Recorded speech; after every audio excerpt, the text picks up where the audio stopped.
The week before last, we had a PCC meeting. We were talking about how our church is standing at the moment.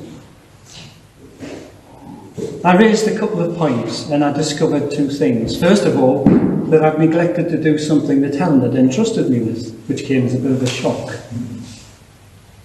Secondly, I raised a point about the church that Joyce and I had visited on our holiday in Hampshire. We'd been welcomed into a lovely church. Their service was very similar to our own, but they'd introduced a couple of ideas which I thought were a really good idea for returning us to normality.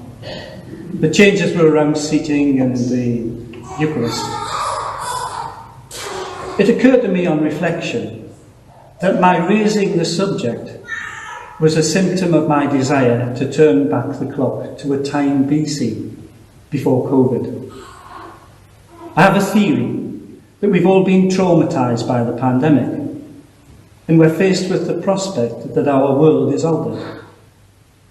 Even when it seems safe and sensible to resume our old ways, things will never be the same.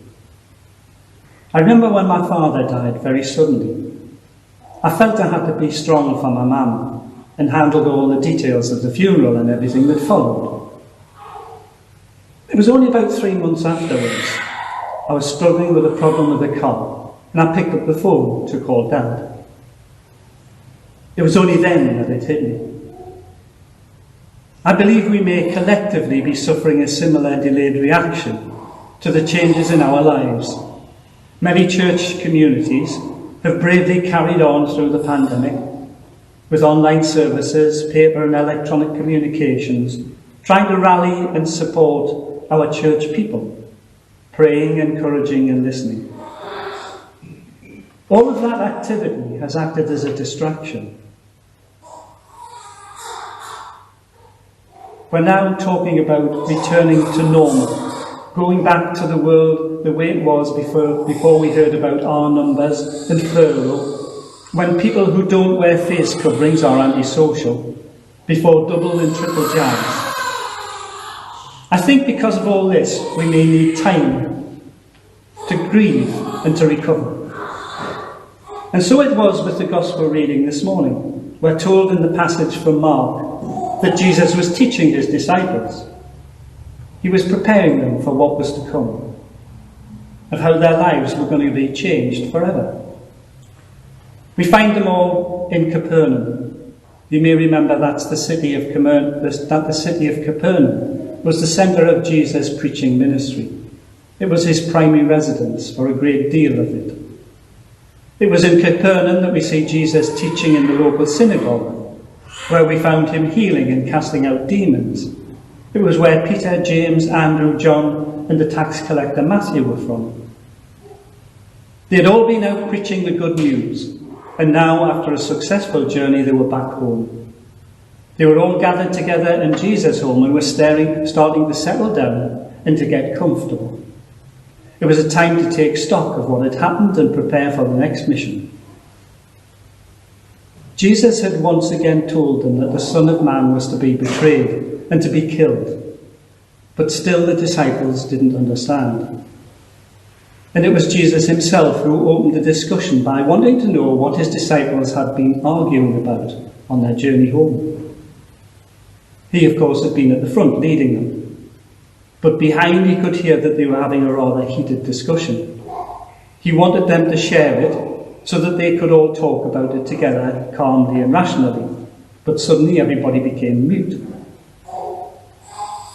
They had been talking up a storm about their opinions. Now here in front of Jesus, no one dared to open their mouth. No one wanted to confess that they'd been arguing among themselves about which of them was the very best disciple. No one wanted to confess that they believed that they were right below Jesus in the pecking order. What these men and others that followed them didn't know was that Jesus knew exactly what they were talking about. He knew that they were talking about personal ambition, about wanting to be the best, about even wanting to be greatest. What they didn't know that was such a discussion didn't bother Jesus at all. In fact, it allowed him the opportunity to help them understand how they could in fact be the best disciples possible. What they thought was a negative, Jesus saw as a positive. Where they thought they were going to be and get reprimanded of Jesus, he wanted to share a lesson with them. Most of us, I think, share the same hopes and desires of these 12 men. We desire to be the best that we can in what we can do. I think we want to get ahead in life, and I believe we'll strive to be the best in certain areas. And none of that is bad or wrong. What would be bad is if we decided that we only wanted to be second or third best. What would be bad is if we wanted to drift in this life and only do the mere minimum that would be the last thing Jesus would desire for our lives. He only wants us to understand that only he can show us how exactly to accomplish that in our lives. And this is where we see Jesus very carefully and compassionately correcting some of their faulty thinking. He carefully and powerfully points out to us some steps that we need to implement in our lives so that in God's eyes we can achieve the best for us. He begins, if anyone would be first, he must be last of all and servant of all. He wants his disciples to focus their attention on how they serve one another rather than focusing on having others look up to them as being successful or great. He was trying to teach his disciples about true greatness in the kingdom of heaven. He wanted them to understand that servanthood and service is not something we simply do. It is rather someone we become in this life. We become servants. We become people who serve not because we have to, but because of the love of Christ in us, we are compelled to the service of others. It's a way of living out what is meant to be an authentic human being. It's a way of living out the life that Jesus lived each and every day of his life here on earth. He concludes his lesson by visually showing them what this looks like in real life. He takes them from the classroom into real life. He's been teaching them theology. He now wants them to understand the practicality of it all. He shows them what he means. He demonstrates through the receiving of a child. The perfect example that day of serving and receiving the least, the lost and the last. Jesus takes this child by the hand and has the child stand in the midst of the room. Then very carefully he goes over to the child and picks it up in his arms. Why a child? Why not a woman or one of the disciples?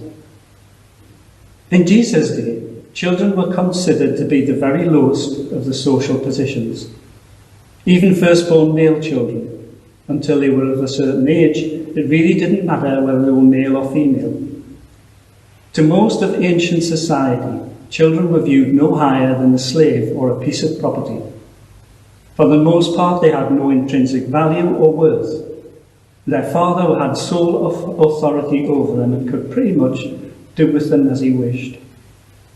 If one was not happy with a child, he could either sell that child into slavery or simply leave them to fend for themselves. I know today it's hard for us to think of that as a society treating its children that way. But it's a fact that the greatest ministries that the early church practiced was the saving of children.